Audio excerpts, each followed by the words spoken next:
Somebody get Jesus Ferreira a jacket, as his move from Dallas to Seattle is confirmed.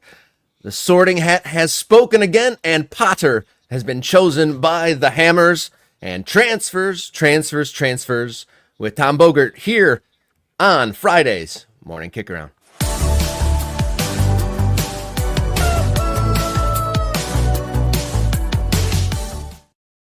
Good morning, hello, and welcome to the show. This is Morning Kickaround, the show working towards becoming the new home of the soccer American conversation.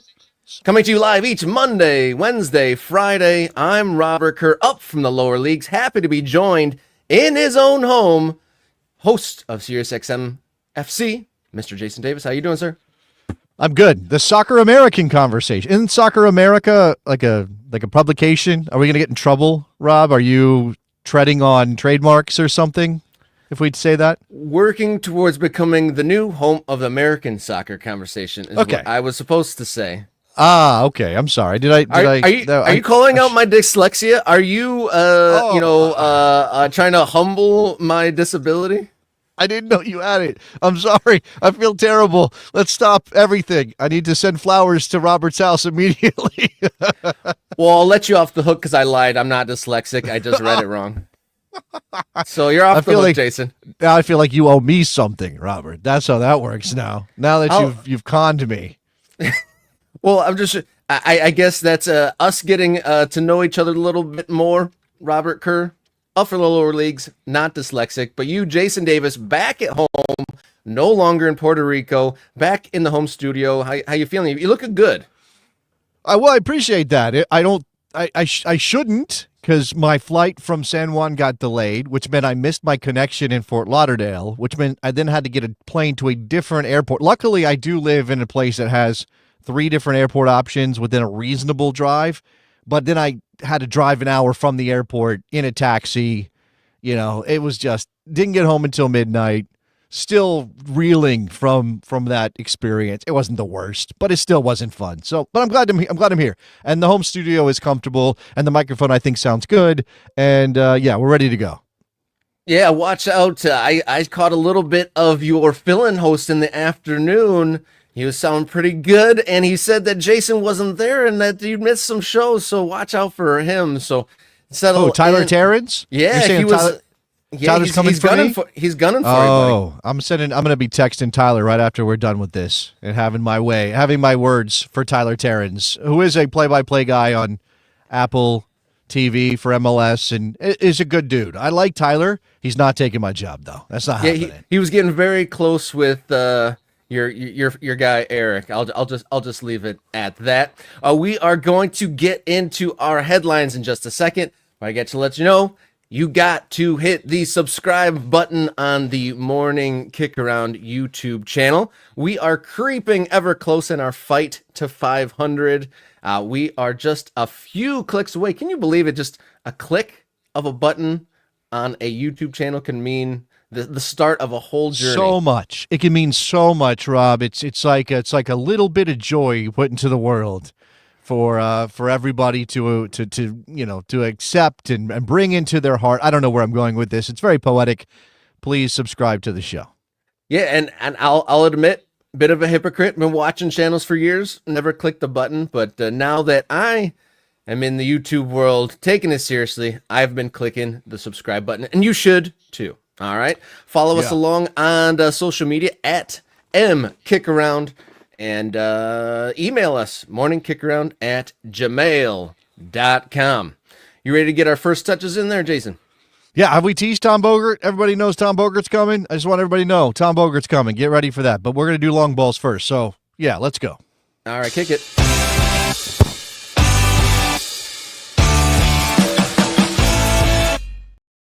Long balls for Friday morning, January 10th. Last night, Jesus Ferreira transfer to Seattle from Dallas was finally confirmed. It was in the works for a while. We'll talk about this a little bit more later in the show with the aforementioned Tom Bogert. But what do you make of Jesus Ferreira, World Cup national team player, moving internally in Major League Soccer? Well, I think there are a couple schools of thought on Jesus Ferreira. I think largely the consensus is that he hasn't yet met whatever promise we were sold on him when he was at Dallas. Now he had an 18 goal year a couple seasons ago. He was and hot. was in the conversation for MVP for a while and Golden Boot and all that, but then fell off. Obviously, last season only 5 goals, and that doesn't scream, "Hey, go spend big money on this guy and bring him in to help you win an MLS Cup title." But I think he's better than he showed last year. And I think there is some thought that he regressed, and maybe he's not as good as the 18 goals. He played with Ricardo Pepi, I think, that year, and there was lots of talk about how that was part of the story. Man, I don't know. I like Jesus Ferreira sort of just as in general, like as a person, not necessarily. I'm not saying he should be in the national team. My scouting report on Jesus Ferreira isn't he's going to win Golden Boot in 2025. But I want him to succeed. I think this is an interesting move for Seattle. I kind of get it from Seattle's perspective. This is kind of a buy low. I know it's $2 million in GAM, and that feels like a lot. We can ask Tom later whether that is, in fact, a lot for this player. But it feels like a buy low kind of situation on Ferreira, because if he gets back to the 18 goal level or even 15, then that's huge for Seattle, right? They obviously were a good goal scoring team last year, but defensively very good. So they can add that extra element. He knows the league. There's no adjustment period. There's no, hey, you got to fly from this place to that place. You got to play at altitude. Or you got to play in the heat. You got to play on turf. None of those things are going to be new for Jesus Ferreira. So I think this is fascinating from a Seattle perspective. And I think we can throw in here that it looks like Dallas has also traded Paul Arriola to Seattle. We'll see if that's gotten confirmed yet. And that's something Tom can tell us about. But that's out there as well. Now, he's more of a utility guy. We know Paul Arriola is going to put in a shift. He's going to be active on both sides of the ball, which I think is good for Seattle. We'll see if he gets used maybe as a wingback in certain situations. So I don't know. This is fascinating from what Seattle's trying to build, and I'm anxious to see how it works. I think it can make them better. Obviously, they went all the way to a Western Conference final, but I don't know. I don't know where I am yet right now on whether this is a good idea. There's either a giant rebuild in the works at Dallas, or they're just stripping it for assets. It's kind of hard to see where they're going, and that's definitely a question I'm looking forward to kind of throwing at the MLS Insider at the top of the hour. But, I mean, with Ferreira, just in isolation, not with Arriola, but does Ferreira fit with what Seattle did, at least last year? I think that they're probably going to have to make some adjustments, right? But I think you can argue that the way Jesus Ferreira plays, I don't know. I mean, you have Jordan Morris, right? And he's the guy who was playing through the middle for them. Raul Ruidiaz had a nice run and then kind of faded, and now he's departed. And maybe this is a replacement for Ruidiaz on that level and allows Jordan Morris to go wide. I don't know. That's the other part of this. Like tactically, what does this look like for Seattle, and how does Brian Smetzer make these things work together? Albert Rusnak got re-signed, so we know that there'll be somebody to provide the passes that will hopefully get those guys into space and allow them to score goals. But there's still lots of questions here. Do you think that is there a timeline in which where Jesus Ferreira joins Seattle and just bonds really, really well with Jordan Morris and Rusnak, and Ferreira finds that 18 goals a year form again? Yeah, I think there is a world where that happens. I've heard things from people that suggest that maybe Ferreira, his movement hasn't been good enough, and it makes him easier to mark, and that's something they have to figure out. If he wasn't at Dallas, maybe he wasn't incentivized to put the effort in because of where that team was headed and the direction they chose to go, and how things were great under Nico Estevez last year. So I don't know.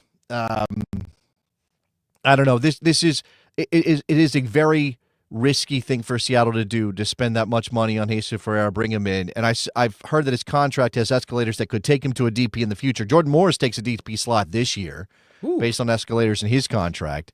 So it's Morris, De La Vega, and I believe Rusnak, who are now DPs in Seattle. And, De La Vega has room to grow, right? He showed some things, I guess, a little bit here or there, but not nearly enough. And his DP contract is tied up in his transfer fee. I think that hopefully this is going to work for Seattle, because I do think it's risky for Craig Waibel. There are people who I think are thrilled that they're making moves and trying to reboot things on the attacking end of the field, but I do think there's a lot of questions right now. Interesting to see how Seattle looks. And I just got to say before we move on, Jordan Morris, his career and what he's done, he's maximized what his skill set is, like, to a maximum. Well, has anyone made more from what he's got than him? Well, okay. I will say this about Jordan Morris and Jesus Ferreira, and you can put them, but this is something fascinating about this combination, or these two guys playing in the same team.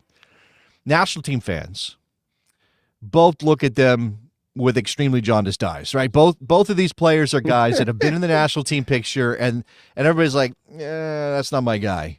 And right now they're not in the national team picture, so I'm not even sure you should waste your mental energy worrying about whether or not they're good enough to be U.S. men's national team players. I think you should just, watch and see what they can do in Seattle. If you're a Seattle fan, you really have to hope that it all comes together for them. Now, Morris has been more consistent, I think, recently than Ferreira, but again, like, these are not superstar players that everybody just kind of recognizes, oh, they're really great. It's more like they're okay to above average to maybe even occasionally above that, especially I think in Morris's case recently. But it leaves a lot of room for, like, I'm just going to be disappointed, because this is the Seattle Sounders, and where's the big name signing to help them? I mean, this is not Clint Dempsey and Omofemi Martins, is it? Man, that was actually the team that really got me into the league. I don't know if I ever shared that, but that was probably the most exciting at that point, at least, the most exciting MLS squad. Yeah, where's the Omofemi Martins? Yeah, I mean, it's not exactly the same. And the edginess, there's a lack of edginess, right? There's a lack, and I'll throw in Nate's comment. Jesus lacks a bit of nasty. Same with Morris. A change could do him well. Neither of those guys are going to suddenly become, a kind of, I don't even know what the word is, bastard players. Is that a good way to say it? Heels? Sure. I mean, you could argue that Clint Dempsey had a lot of heel in him. I loved him. You loved him. Lots of national team fans loved him. Seattle Sounders fans loved him when he was there. But he is the heel, right? He plays that role. He plays with a chip on his shoulder. Olafemi Martins was all about showing off his skill, and he was the best. And he had that attitude, like, you're not going to stop me. I'm amazing. Watch what I can do. And I don't think that neither Morris nor Ferreira bring that to the table. And if you could get them to just be a little bit more. Maybe Morris does have it occasionally, but also, again, I think he just has. I saw Jeremiah O'Shan, who runs Sounder at Heart, which is one of the greatest independent MLS outlets out there. They cover the Sounders in the rain. And Jeremiah was saying something like, I think you need to market, almost like have a marketing campaign around Jordan Morris where you give him a makeover and change his name and, like, do something. Actually, okay, here it is. This is actually Mark Kastner who said it, and Jeremiah reposted it. People are being incredibly weird about Jordan Morris, as usual. Here's my suggestion. Change his name, get him a fake passport, update his appearance. And then he went through, like, possible makeovers for Jordan Morris. And again, this is the idea that he splits opinion, right? He's not a guy that people are all on board with. And that includes Sounder fans, I think. Really? Interesting. We shall see, and maybe we'll dip into more of the Seattle and Dallas situations with Tom at the top of the hour. We're moving on to long ball number 2 here on Friday morning. Bit of a snafu on MLSsoccer.com. MLS forced to apologize for reporting incorrect transfer posts yesterday. They got the wrong player, Jason. Yeah, this is, and I think the excuse here, and this is Jeff Carlisle. Did they blame the intern? They did not blame the intern. But Jeff Carlisle reports that what happened was Atlanta posted a tease of an arriving player in Japanese, and it said, "Stay tuned." And there had been previous reports that that Atlanta United had made a bid for Kyogo Furuhashi of Celtic, right? 12, I think they offered $12 million or something like that. And that they did not secure Furuhashi's. Not successful. No, and that's what the story said, that Furuhashi was joining Atlanta when in fact it was a completely different Japanese player, Keimin Togashi, who's coming over from Japan and not from Celtic. And I think there's a very distinct difference in the level reputationally of these players, right? One is a Japanese football lifer who I think was born in the United States, actually, and maybe could be a good player for Atlanta, but isn't nearly as exciting a player as Furuhashi would be if you were bringing him in. So this is funny to me. It's just wild. Just as being a media guy, right? This is funny to me because this is the league's website. All right, the league has chosen, and they did this a long time ago, but they have chosen to be the number one font of information about Major League Soccer. They brought all that coverage in-house, right? They went editorially, hey, we're going to cover ourselves, right? And, there was a moment when I was a baby blogger, podcaster, hadn't even started on the radio yet, where there was a full-on debate about whether Major League Soccer should be covering itself, right? Whether it should have an editorial side on its website when it is also the institution. And there are lots of reasons, I think, in terms of the ethics of journalism to question that. Now, I always separate that from the people who work over there, or did, I guess, in some cases, because they've pared things down. I have friends over at MLS Soccer.com. Tom Bogert formerly, worked at MLS, and Charlie Boehm is writing there now. And I'm a massive fan of Charlie Boehm. And Matt Doyle, I think he does incredible work. He helps a lot of people connect with the league in ways that wouldn't otherwise maybe exist if not for that. But man, to get it wrong in your own league on a transfer store, like, just pick up the phone and be like, hey, Garth, did you guys sign Furuhashi? Because we're about to go live with this story. And Garth could say, no, we did not sign Furuhashi, no. Instead, they went, boop, pushed it live, and now had to apologize. I mean, it's not the end of the world, but it is ridiculous to say that. It is ridiculous. We got about another minute or so on this topic. Do you recall another reporting snafu from like an official league source like this? Like, I'm sure there's been like some detail mistakes or this and that, but just to like get the wrong player or like the wrong team or anything like that? Is this unprecedented territory? I feel like it's probably happened before. I mean, okay, maybe it hasn't happened at the league level. Maybe that hasn't happened, but it's definitely happened at the team level, right? Where they posted something and they went, whoops, nope, that didn't happen. That was the intern. It's never the intern. Social media is way too important. And I know it's like maybe years and years and years ago, before anybody realized how social media could have impact your reach, people were like, yeah, let the intern do it. No interns are posting now, not for major brands and clubs and organizations. So I can't remember anything like this, Rob, but yeah, maybe it's bound to happen again. We shall see, but it kind of gives me a wry smile a little bit. It's like, even, the most polished corporate places, people make mistakes. We're all human, right? Sure.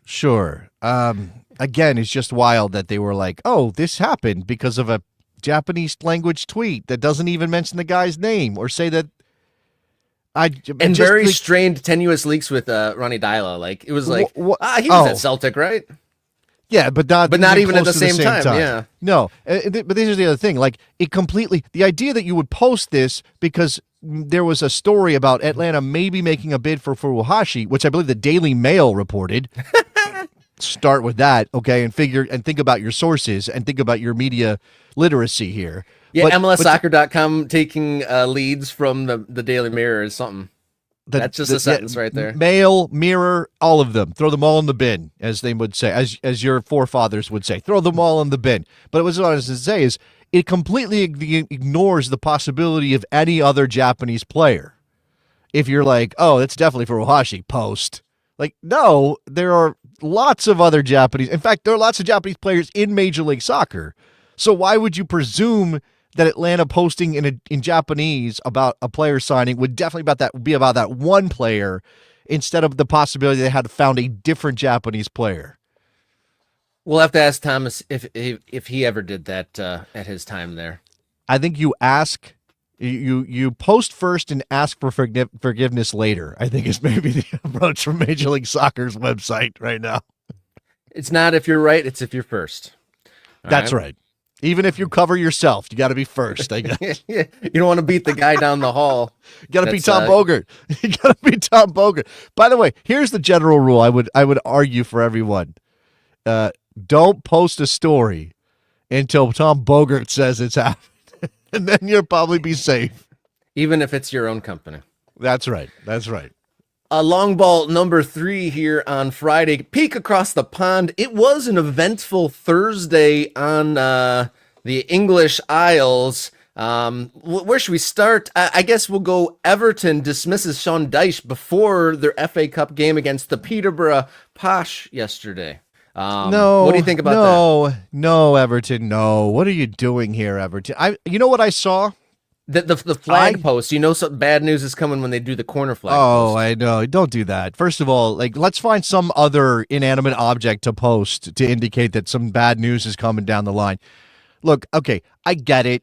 You know, managers get fired. Managers in danger of being in the relegation zone or pulled down or relegated get fired. Sean Dyche is not a guy who should be immune from said things. And yet, where do you go? And I saw it's David Moyes. Really? They're going to be like, you know what, David? How much do you have left in you, bud? Can you get off? Can you get off the sofa and come over and come back and try again? You can't go home again. We know that. You can't go home again. It doesn't work. I mean, I just don't know. Because again, the guy you hire to save Everton is the guy you just fired. That's right now. That's the calculation. Who else is the Sean Dyche, if not Sean Dyche? There's only one Sean Dyche, and I mean, you're asking somebody to do what? Just raise the spirits, because the tactics are not going to fundamentally change. It's Everton Football Club. Not at this point. You don't have it. You don't have it. Unless Dominic Calvert-Lewin starts banging in goals left and right, this is your lot. You are putting 10 men behind the ball. You are absorbing pressure. You are hoping for a counterattack or a set-piece opportunity. End of story. I think Calvert-Lewin is capable of, going on a run to bang in a bunch of goals and kind of lift some spirits, but that run is only realistically going to last 2 weeks, and then he'll be, get hurt again, and then it'll be gone. So right. And I imagine that the argument might be, well, we bring in somebody, again, David Moyes maybe, but we bring in somebody. They help Calvert-Lewin get hot. We win 2 games, draw 2 more, and hey, those 8 points are going to be the difference between relegation and staying up. Maybe that's it. And by the way, do you think that Jesse Marsch is sitting there in Toronto, wherever he's based right now? Where's Jesse Marsch hang out? Do we know? Canada. Do we know where?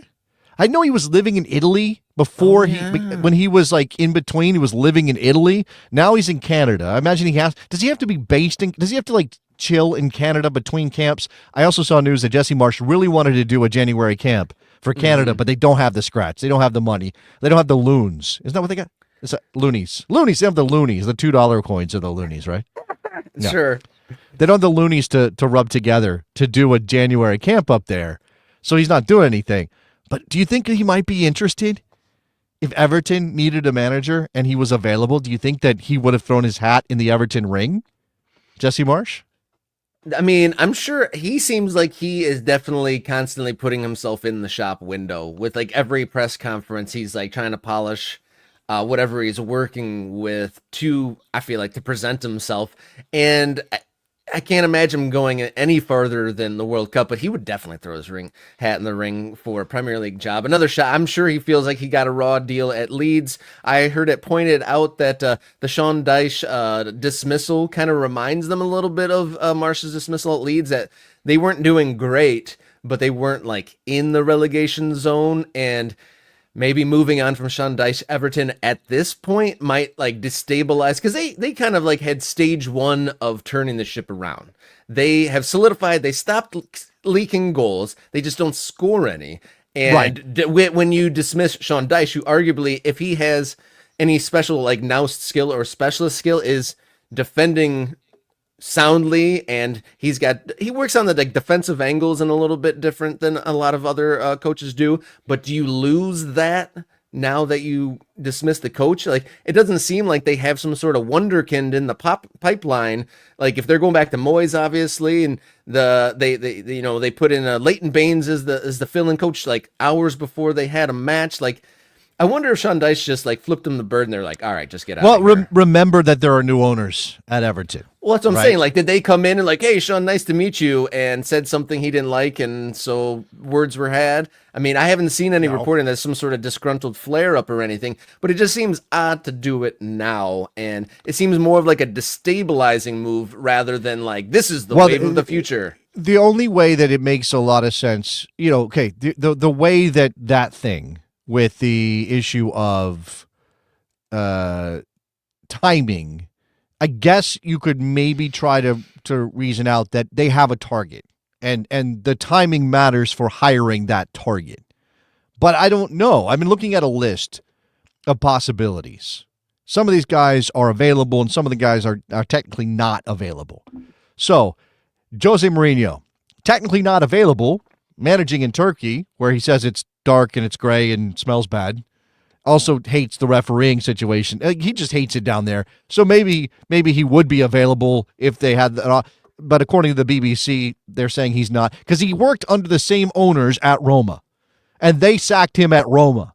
And he was very upset he got sacked at Roma by the people who just bought Everton. So I don't know. Do you go work for your old bosses in a new place if you're Jose Mourinho, who has said he has basically issued a come get me plea in Turkey by saying it's cold, it's dark, it's gray, it smells bad, and maybe he should be managing a team that isn't in Europe, in England. He's basically said, come and get me, I'm here ready for you. And maybe Everton should ponder it. All right. Allegri, you mentioned Leighton Baines. That's Lee Carsley, formerly England manager. Steve Cooper, who just got fired recently. Paulo Fonseca, former Milan manager who just got fired. Thomas Frank, why would he be available? I don't know. David Moyes, again, feels like the man should be retired. Like, I feel like David Moyes should be like putting together model cars in his shed. I don't think he should be managing a football club right now. Gareth Southgate, Eric Ten Hag. Ten Hag is a toffee. Ten Hag is a toffee. But there's some weird poetry to the West Ham job switcheroo coming at the same time when Everton dismissed their manager. There's some weird poetry with the David Moyes connection there. I can't quite articulate it, but there's some sort of weird cosmic I don't know punishment to that. Yeah, I don't know why you would, man. I don't know why you would. Because West Ham has essentially dismissed David Moyes, has spun their wheels since, and in argument you could say Everton has done the same ever since they dismissed David Moyes. I guess they had a little bit of a spell with Martinez, as they say over there, but mostly Everton largely not improved since Moyes was there a decade or so ago. That's a good question. I mean, that's what I mean though. Like, are you trying to recapture some sort of glory that doesn't actually exist? And like is impossible to figure out. And are you setting yourself up for a lot of like, I don't know. Are you setting yourself up for disappointment in the end? I would hate that to be the case. We'll see what happens at the top of the coaching staff at Everton, but West Ham got their guy in Graham Potter. We shall see how the English coach fares at West Ham. Be sure to like and subscribe to the channel. Thank you for tuning in. I mean, that means everything to us. That's why we're doing this. And to make it grow, you got to hit subscribe. Drive towards 500. We are inching ever closer. Reach out to us or follow along on social media at mkickaround on social media platforms, or write us a note. We're coming up with a mailbag in segment 3. morningkickaround@gmail.com is how you get those to us. We're going to take a quick breather and come right back with today's hot topic.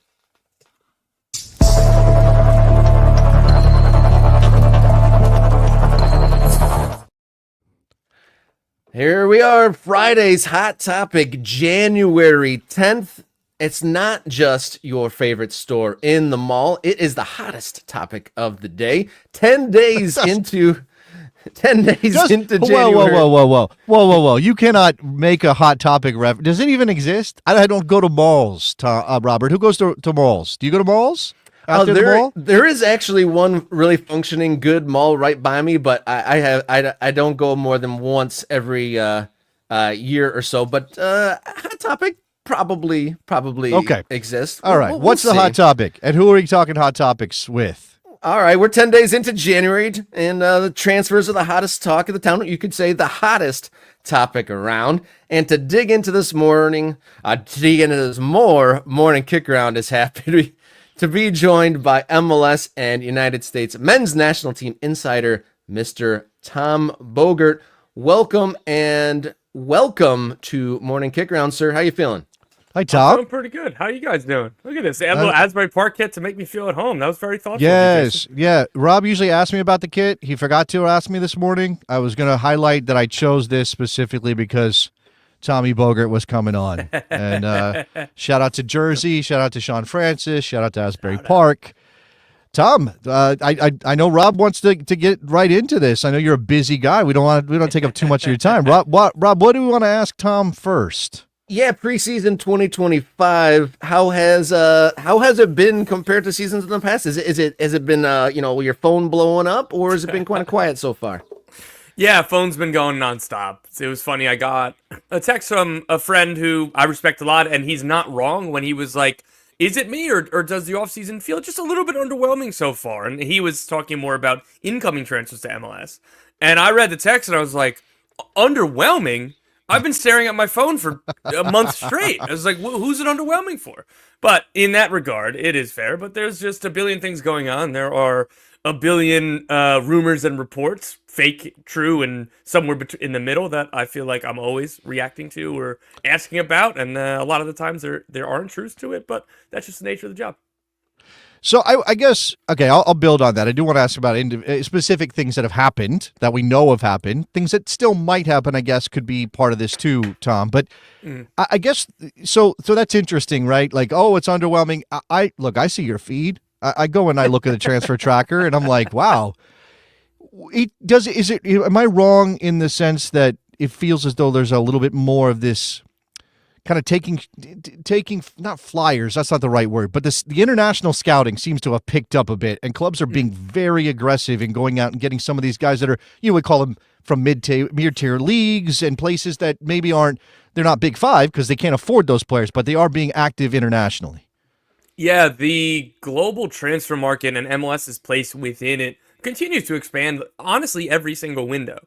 The connections that get made just over time, the difference of perceptions from executives in South America and Europe change seemingly every year, where they're starting to slowly but surely have realized that MLS is a real serious league that has real serious players, and it's not just where David Beckham goes to retire, or insert the old retirement league tropes from the early 2010s, which was true back then.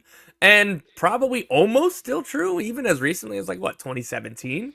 But this league is unrecognizable from even 2019. Like what Atlanta United and LAFC started to do in those 2018, 2019 era, and it was like, oh my god, this is incredible. Well, there's 15 teams like that now, which is really awesome to see. So yes, the international scouting and the international relationships that help these deals get done and help even just convince players, not even convince players to come, but even have it as an idea. Like, some of the examples for me is, let's talk about a guy like Neil McGuinness. He works for LAFC now. He was like the head of recruitment at Celtic. He was the guy who signed Virgil van Dijk for Celtic. That's an executive that in the past didn't really come to MLS. I've talked to executives in Europe that work for real big clubs. They're not the sporting director at some of these clubs, but they're getting interviewed for front office jobs in MLS, and they're talking to me like, I want to come to MLS. Or like, lastly, the Columbus Crew, when they signed Lucas Elarayan, that was a very big deal. They signed him from Tigres. He was an awesome player. Tim Bezbatchenko, when he was with Toronto FC, they played against Tigres in the Champions League. And he was talking about that deal after it was done, and even in the years past, like, he was like, that's not possible if I didn't get to meet and spend time with and become familiar with the Tigres executives, and same to me. So he's like, then when we were back in the market with real money in Columbus to spend big and we wanted to, it was an easy phone call and there was easy familiarity. And that's just how these kind of relationships and trust get built to help grease some of these deals. I do think that, international stuff usually gets more attention. There's more sizzle, I guess, for people. But obviously internally, there's some things that have happened. Already, we're kind of past some things like Campana going to New England, for example. But the big move recently is Jesus Ferreira, which I think you had reported was in the works. They finally got it past the line. It's done. Rob and I were talking about it. This feels like a roll of the dice for Seattle, and yet I guess I kind of get it. What first of all, what do you make of the value that Ferreira brings for Dallas? What do you make of it from a Seattle perspective in terms of how it works on the field? So to start, like, the first macro point that I have is that I think, and I don't know this for a fact, so this is just conjecture, but I'm deducing that this means Seattle ownership wasn't going to give the Seattle Sounders front office real money to spend to add another designated player. And with that as the context, I really do love this move. If Jesus Ferreira, again, his son of former MLS MVP David Ferreira, who played for FC Dallas, so he came through the Dallas Academy, hypothetically speaking, David Ferreira never comes to MLS, and Jesus Ferreira grows up in Colombia and is a product of a youth academy in Colombia. If he was putting up these numbers in Colombia, and then the Seattle Sounders just signed him, and let's just say it was a $3 million transfer fee instead of $2 million GAM plus a player and plus whatever, we'd be like, oh my God, what a sweet signing. Like, this is such a cool player. But it's like, we know him, and we know what he isn't, more so with the national team than with MLS. Yeah. Yes, he wasn't great in 2024. He dealt with injuries, and things became stale at Dallas. Both Jesus Ferreira's camp and FC Dallas, everybody understood it was time to move on this winter. All of that being said, I think if we just did like a blind taste test on these are the numbers for X players in whatever leagues, and there wasn't a little picture of Jesus Ferreira, I think Seattle Sounders fans would be out of their minds excited. Be like, who is this young forward, or this 24-year-old in-prime forward, that we're bringing in, who had all these goals and all these assists in a comparable league? And it's like, oh, it's Jesus Ferreira. Well, he's not better than Florian Balogun, so he stinks, right? And it's just like, I just don't agree. That's a good point. Just last night, you reported about Orlando acquiring a young Colombian in the Galaxy, signing an even younger homegrown player. Tell us a little about those players. Yeah, so the LA Galaxy are signing 14-year-old Vicente Garcia to a homegrown deal. This is one that is going to start as an MLS Next Pro deal, but will become a homegrown deal. Don't know exactly when. These type of hybrid contracts, we're going to start to see so much more for players of Vicente Garcia's age. So in the past, it would be, you'd have to be an insanely special talent, that like Kevin Sullivan's of the world, to be signed at 14 years old, or you had to be somebody with international passports. So you could tell your team, if you don't sign us, we're going to go to Mexico, or we're going to go to Croatia or England or wherever the other passport was. Gaga Sonina, he was obviously an excellent, huge talent in the Chicago Fire system. He had a Polish passport, and he would have left if the Chicago Fire weren't going to sign a deal. Like, that's just good agents work to get leverage for your client and everything, get the deal done.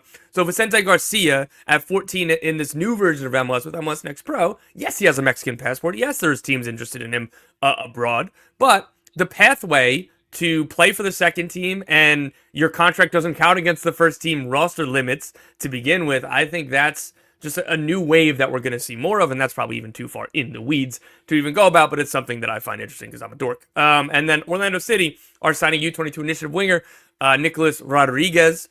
The young Colombian will join the club. He's not like a huge fee. He's a talented player. They're excited about him, but Rest assured, this is not the Facundo Torres replacement. They are still in the market for a designated player with that spot. I've reported that they had a bid rejected for Alejandro Zendejas. That's not going to happen as far as I know, unless there's a big change of heart at Club America, because the manager, Andre Jardine, absolutely loves Zendejas. And the way it was framed to me when Botafogo was trying to convince Jardine to go to them and leave Mexico, it was, if Jardine leaves, we have a chance to sign Zendejas. But he stayed, so it's looking very unlikely. Okay, I'm going to bring us sort of back to the Ferreira thing, because attached to this is the Paul Arriola situation, and we'd love to get an update from you on what you know there, because Seattle also interested in Arriola. And then we've also heard about, you've reported, I think, and others on Alan Velasco, at least there being interest for a move to Argentina. I think Boca was the club mentioned. Correct. Velasco, in terms of what he's done, maybe hasn't quite measured up. Injury's a major part of that story. But there is this interesting thing of Latin American clubs coming in for players in Major League Soccer. Alan Pulido going back to Chivas, maybe slightly different because of his history there, but still there seems to be this thing that's happening. Can you give us a snapshot on why that's going on right now? I think it just comes down to the perception of MLS and the quality of players that are even coming in to begin with, because the first way that MLS clubs started to mine some of these bigger countries, the countries with the more pedigree in South America, the Argentinas, the Uruguays, and then before that they've started to really get into Brazil now, was you weren't getting River Plate's top prospect. You weren't getting one of their top 7 talents, U21 talents. You were getting their 8th or 9th or 10th. And that was still very good. That was a necessary step. But then when it came time for that player to leave, River Plate was like, well, we never really thought that he was going to be a starter for us anyway, so we're not entirely interested in him now.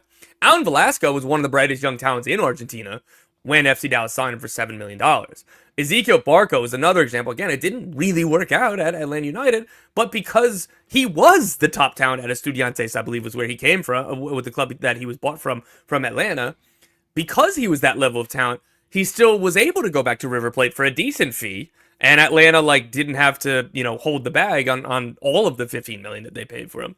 So I think that it has more to do with just a different level of talents that are coming to MLS, so that then Argentine clubs, let's say Boca Juniors, they were probably interested in Alan Velasco when he left for FC Dallas. So this is a long-standing thing, and I think that has more to do with anything than different perceptions or whatever, right? All of the things I said at the top of the show can be part of it here, but the biggest reason for me is I think that they're just better players coming to MLS from South America. Okay, so quickly on Arriola, what's the status of that? And then I have another follow-up on the South American involvement, the market in general. But go ahead on Paul Arriola. Done is what I was told, just pending, final league approval. But that is viewed as just a when thing, not if, because they kind of had to go back and forth with the league and with all the clubs over some minor details. They changed those details. So as far as I know, it's done. Okay. The other part of this is so with better players coming in, and then those clubs like Boca or River Plate or some of the Brazilian clubs going, oh, look, there's talent up there. They're not going to be prying away 22 and 23 and 24-year-old players from Europe, generally speaking. The price tags are going to be different. I get that. What does that mean economically in a general sense for Major League Soccer and the cash that comes from that direction and how it changes the market here? It certainly helps. There's been a way station for some of these clubs, Talleres was one of them, where it felt like they were bailing out MLS teams on bad DP deals, or Austin FC are working on a deal to sell Sebastian Driussi to River Plate. If the rumored $9 million fee that's coming out of South, I don't have the fee confirmed or anything. If that $9 million fee is true, I would drive him to South America myself. Find a way to, if there's no flights going to Buenos Aires, find a way to drive him there, because that is ludicrous on a price to be able to get for a player who desperately wants to leave, and I think the club are ready for him to go too. So it's very good. Chivas, I thought Alan Pulido's contract was unmovable. I was like, oh wow, he's just gonna be, and again, I feel kind of being disrespectful to Pulido, but it is what it is. He's not available enough. He's not scoring enough because he's not available enough to be a designated player in MLS. And I was like, who in the world is going to pay him that contract? I think he's taking a pay cut to go to Chivas, but still, this is Reynoso goes to Tijuana. You look at FC Juarez is in and of itself the MLS Misfits reunited. It was like watching Leagues Cup, and it felt like, I don't know, going to a bar on Thanksgiving Eve in your hometown, 6 years after high school, and it's like, oh, you're still here, Francisco Calvo? What's going on with you? It's very funny to see for us, but like in the past that wasn't happening. You had to buy out these players. You had to or you just had to eat the contract for however many years if your ownerships didn't want to buy it out. So that has been very, very good. Which MLS club do you expect to be the most aggressive moving forward here in this offseason build-up period? Atlanta United, because they have 2 DP spots open. Chicago Fire's in this conversation. Charlotte FC's in this conversation. But Atlanta United have 2 spots open compared to the other ones who just have 1. All 3 of those are the clubs that I'm watching. And even to go back again to the beginnings, the first questions I was answering is talking about maybe it felt a little slow. Well, it's been more of a slow drip since he set a new league record to sign Kevin Denke in December. And now we're waiting on Atlanta, Chicago, and Charlotte. And there's going to be so much money spent on their DPs in these 4 DP spots. Does that so? What breadcrumbs have been dropped then? Right, but obviously we have the new brain trust. It's Garth reunited there in Atlanta with the guy he knows extremely well. What breadcrumbs have been dropped by them, by Garth, by whoever, in terms of where they might go with that, Tom? Well, the breadcrumb that Atlanta didn't want dropped was MLSsoccer.com accidentally announcing that they signed a player from Celtic named Kyogo, a very Japanese international, very good player. Atlanta is definitely interested. It was just a pure mistake by MajorLeagueSoccer.com to announce that. So they're looking for a DP forward and looking for a DP winger. And I mean, it would probably be unfair to say I expect Atlanta United to set a new league record transfer because that's just a ludicrous thing to say. But that's the ballpark that this team is going to be swimming in. Whether or not they set the record remains to be seen, but they are going to spend a whole lot of money on these 2 spots. Okay, I know that you have to go. You're a busy man. We can see you texting away right there, Tom. Sorry. You're right there on camera. But again, and I think that all of this is much more interesting for hardcore fans than what I'm going to say now. But we want to throw just 2 names at you, and you can give us a likelihood grading if you want. Kevin De Bruyne, is it happening, or could it happen? It very much could happen. Absolutely not this winter. We'll see in the summer. Okay, Antoine Griezmann, is that happening at some point in the near future? As of a couple months ago, it was still described to me as when, not if. I haven't gotten an update this winter, but LAFC try very hard to work in silence. Well, I mean, Griezmann's playing his ass off at Letty right now, so kind of hard to get him out of there, I would imagine. All right, we will be respectful to Tom. Sorry. Robert, go ahead and send the man out. All right, Tom Bogert, thank you so much for joining us. You can catch us writing at GiveMeSport, podcasting at Soccerwise HQ, and you can see him on the television at CBS Sports Golazo. Last word before you leave, which transfer rumor do you absolutely not want to see on your computer again? Brandon, a player that is about to be sold for $10 million. I don't want to see somebody say his contract's about to be terminated and saying it with definitive nature. I'll leave it at that. There you go. Brandon Vasquez getting, we didn't even talk about his move to Austin. Thank you very much, Tom. We appreciate it. Cheers, guys. Appreciate you. Be back soon. Big thanks to Tom Bogert. So much to talk about. Didn't get everything in there, and he's about to go to his feet and break some news as we speak. It would seem so. Tom Bogert at Tom Bogert. Can we stop the show right now? Rob, can we just end the show? I got to go check on Tom's feed. He's about to drop some breaking news. I got to do somewhere else. I can't. Okay, no, I'm kidding. We got segment 3. During segment 3 here, we're gonna just be hitting the refresh button on our web browsers. But thank you to Tom. Thank you for tuning in, Morning Kick Around viewers. If you haven't already, click the subscribe button. Morning Kick Around, 2 words, morning, and then kick around. Don't break it into 3 and get caught up in buying something from Chuck Norris. Just don't do it. Morning Kick Around, 2 words. I'm going to take a sip of my water and come right back with today's big question.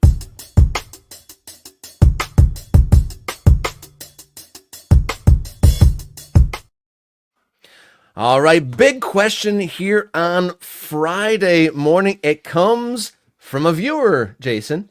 It does. We does have indeed. We have our first segment, big question. The big question coming from one of our listeners. Do you have that on the screen? Oh, there it is. Everyone talks about how the travel. This is coming from Brad in Mississippi. Thank you, Brad, for writing in. Everyone talks about how travel in MLS is an issue with foreign players coming in. Is this truly an issue? What do you think, Jason? Yes, I think it is. I mean, I just traveled. Now, okay, I didn't travel the way that most MLS players would travel. And it's certainly true. It's certainly fair to say things have gotten better when it comes to travel in Major League Soccer, because there was a time when there were no charter flights and you were flying commercial all the time. You were jamming yourself into an economy seat. Depending on the airline, leg room could be a factor. Obviously you're getting up across 8 people. There's babies crying. There's dogs doing whatever dogs do on airplanes. Why are dogs on airplanes? I don't want to start on that. I don't. There were lots of things everyone loves to boop up dog, so boop a dog on an airplane, I guess. Boop? What? I don't understand. What's that happen? You pat a dog on the head. I'm sorry. I've never done it, but I could see why having a dog with you be comforting. We don't have to move. Oh, okay. That's why people bring their dogs on airplanes, because they need comfort. Yeah, sure. Why not? Anyway, it used to be worse. Travel has gotten better and more comfortable. But again, if you've traveled at all in your life, you can understand how draining even a couple of hours of travel can be. I mean, for whatever reason, sitting in an airplane seat, and maybe it's different on a flight with more leg room and somebody bringing you whatever you want and whenever you want it. I don't know. But traveling is draining. Like, it just is. It's something about the air. It's something about the process. It's something about, maybe God did not mean us to fly, Robert. Like, if we want to get biblical about this, maybe God did not intend us to travel. There was a time when trains were starting, when there were fears that the human body could not travel above 40 miles an hour or it would explode. Like, maybe there's something to that, only not explosion, just fatigue. Maybe.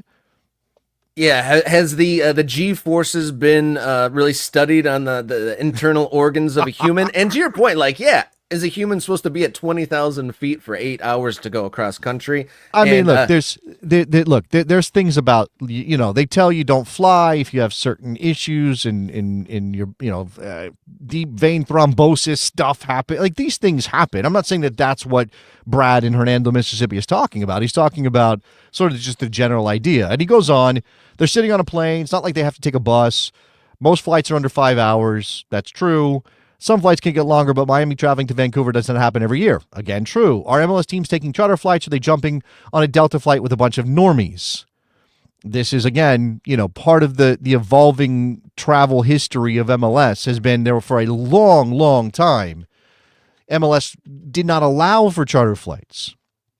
And then charter flights were allowed, but only a couple of legs a year. And teams generally would save those for certain trips. And sometimes it was international stuff. And I can't remember how it applied. They'd be like, oh, well, we're flying to Mexico for a Champions Cup match or Champions League match. And, okay, we need to use a charter flight for that. There were times when I think that counted against your number, but then, but I think there have been times when it didn't, and you could use a couple legs or a couple of flights a year. Now we're talking about after COVID, right? And then through negotiations with the players union, Major League Soccer finally said charter flights, which is the way of every other professional sport in America, right? Every other sport, in NBA, NFL, all the big ones, they're all chartering. None of them are on commercial flights with a bunch of normies. Could have seen that back in the day. In fact, Eric Winalda loves to tell a story. Did you get? I do a show with Eric Winalda. Well, Eric Winalda loves to tell a story about how when he was playing for the Chicago Fire, they were in an airport, and a woman came up to him and said, "Thank you for what you do." And he was there with Chris Armas, and Eric was like feeling great. Oh, like they recognized me. I'm a professional soccer player. And Chris Armas said, "No, she thinks you're a firefighter. She thinks you actually fight fires. Thank you for what you do." And you could have seen that back in the day. Now you can't see that. Now they are chartering flights. It's still not ideal when you're traveling that much. Let's just be clear. I recall living in Chicago for quite some time. I had some friends that were in Section 8, the supporters group for Chicago Fire, and I remember riding on the bus with one, and that same exact situation happened where he had the old Fire badge on his shirt, and a lady said, "Thank you," in that same vein, which is it is pretty funny indeed. Can I break in? I know this is our mailbag segment, and thank you to Brad for writing in. We just had Tom Bogert on the show. He cut short his interview with us because he was texting. You could see him doing this, like clacking away. We now have the breaking news that Tom Bogert told us he had to leave for. That breaking news is that Robin Fraser has been named Toronto FC's new head coach. There's your breaking news. Robin Fraser, of course, managed in Colorado, had that team finishing first in the Western Conference, was then fired, replaced by Chris Armas, and now he will get another chance to manage a Major League Soccer there in Toronto. I like that. I like that there's a guy who's had some success in the league, a guy who knows the league, and is now getting an opportunity to coach again. It's a mess up in Toronto, and I don't love this for Robin Fraser in that sense, but I do think he needs to get an opportunity. So I just wanted to throw that breaking news in, Rob, since, again, Tom sort of teased it with us. Yeah, he's following up that Gio Savarese was the other finalist for that Toronto job, and posted an amusing picture while we were talking of former Detroit Pistons general manager with an old-fashioned dial-up phone on one and then like a chunky flip phone on the other, like this, which is a great parallel for what he was doing, podcasting with us and breaking Major League Soccer stories on the other line. Are we going to go back? Was there any more questions from our friend in Mississippi unaddressed yet? No, I think that's it. I mean, again, I think he's just saying, this. Why is this an issue that we? Okay, let's put a bow on it, Rob. Let's actually address whether we think this is a factor in a big way in Major League Soccer, or are we just guilty of old thinking before COVID, when all the flights were commercial for the most part, and players actually were doing what I had to do yesterday, which was deal with all kinds of travel snafus and collecting bags and doing all the stuff that normies have to do. I've never flown charter. I don't know how that experience goes. Now they don't have to do that. I imagine it is. Now they don't have to do that. Does that take all of the impact out of travel in this country of ours? What do you think? It's definitely something worth considering, and definitely trying to bring in those foreign players that, like, a long road trip in England is 5 hours, and they even on that's like from the northernmost part all the way to the southernmost. And I think they started flying those. No, they fly. There are teams from London flying to Manchester. Flights. What are you doing flying from London to Manchester, you absolute, psychopaths? What are you doing? Yeah, that's psycho behavior, but that is something to consider, because that's just something that doesn't exist in their kind of like professional workflow over there. So, any GM would be remiss to not mention, like, oh, by the way, you might have a couple 8-hour flights throughout this season. Like, it's something worth consider, but if they're upgrading those, it should have less and less impact as those things improve.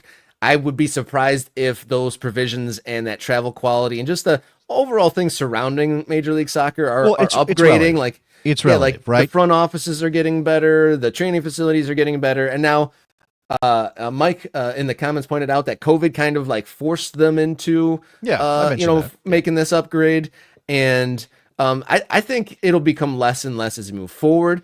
At the lower league levels, though, if we move beyond the Major League Soccer aspect, travel is definitely a huge factor, and the amateur leagues, the ones that are the national ones, like the NPSL and whatnot, that have national spanning amateur leagues, they are definitely suffering right now with the raising in gasoline prices being expensive and housing players in hotels, and just those sort of distances are still an impact at the lower league level. I'm sure those teams, at the USL league. Hold on.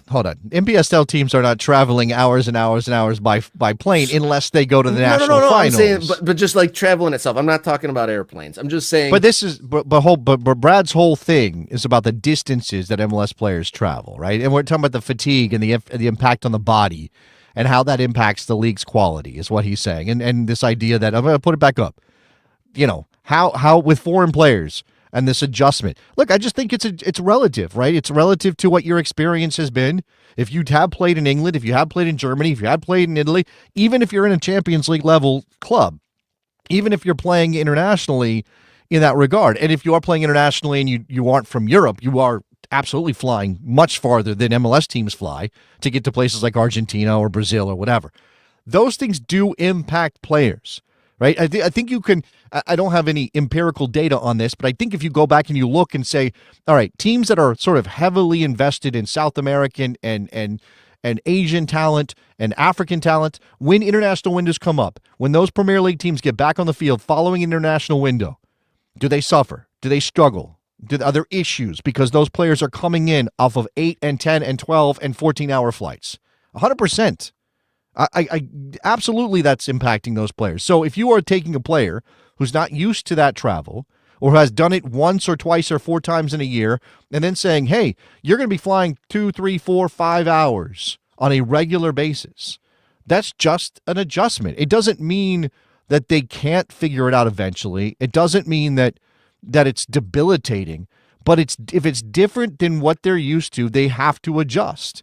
It doesn't even matter that if you and I might not think of anything of it, and they're sitting down. Well, they're sitting down. But come on, again, we've talked about this. Travel is draining no matter who you are and no matter how often you do it. And these guys are top-level athletes, and if it takes away 5% of their effectiveness, that's a massive impact on what they can do when they play.